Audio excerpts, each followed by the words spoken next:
The last thing that I wish I knew before I quit weed, which is that there is going to be a point where every moment up until now has felt completely pointless, right? Like if you're taking a break from weed, you are going to get to that point where you're like, why am I even doing this?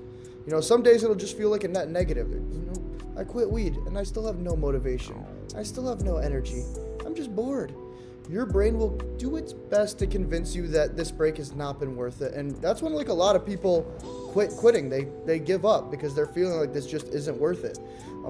The problem with this is that the benefits of quitting or taking a break from weed don't always show up right away. Like you got to push through even when everything feels not worth it at all. Like there's no reason I'm doing this. I don't know why I'm here.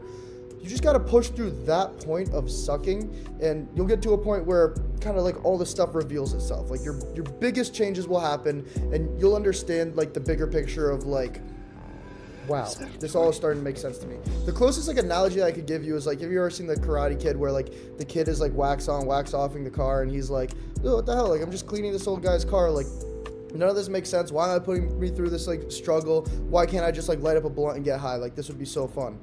But then you realize like, wow, these are like karate moves, and all of a sudden like I know how to kick ass.